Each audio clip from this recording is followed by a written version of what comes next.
When the exact calculation of the probability of error is not possible, bounds of this probability of error are useful, especially when we want to guarantee that the probability of error is below a given threshold. In this video, we'll present some of the common bounds that are used in digital communications, the union bound and the loss bound. We will start with the union bound, and we'll present this bound with an example. We'll compute the bound for a constellation like this one, 4 symbols, A0, A1, A3, and A4, and we will get a bound for the conditional probability of error given that the transmitted symbol is A0. This conditional probability of error is obtained by integrating the conditional distribution of the observation given A0 out of its decision region. In this case, the integral is in the area that is highlighted in blue here. And now we are going to obtain a bound for the integral of the Gaussian in this area. The union bound is based on a very simple idea. If we have binary systems with two symbols, it's pretty simple to compute the probability of error in this case.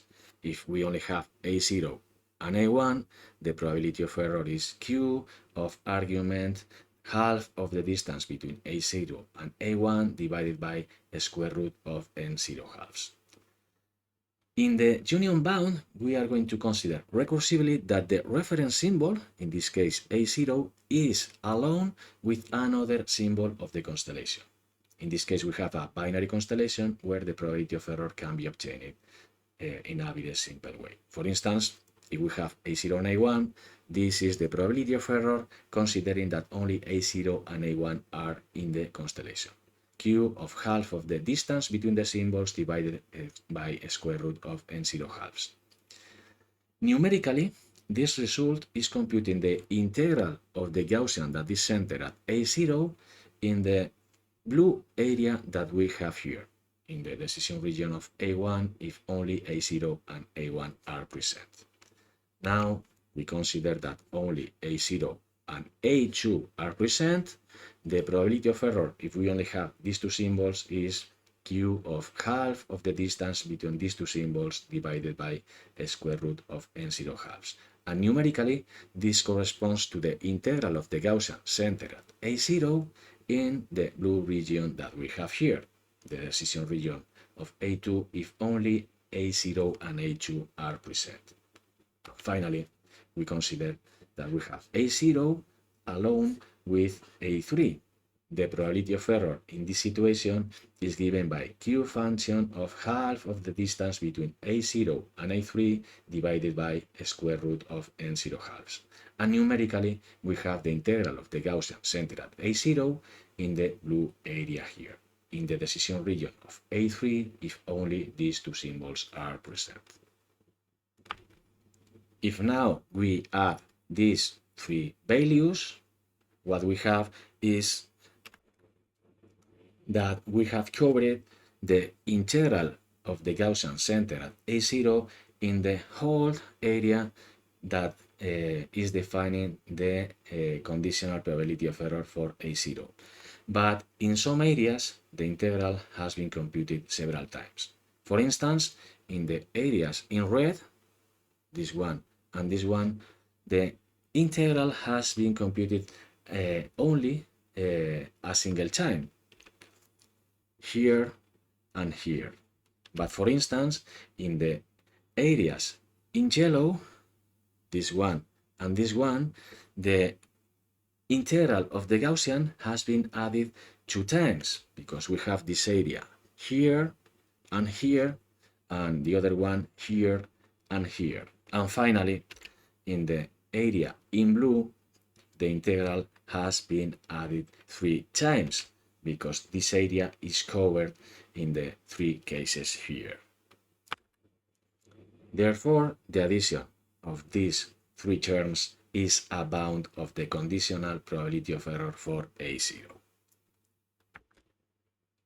Therefore, the conditional probability of error for a given symbol can be bounded by the addition of the probabilities of error that we have when we consider only this symbol with a single symbol of the remaining ones, and we add for any of these symbols. This is a bound of the conditional probability of error.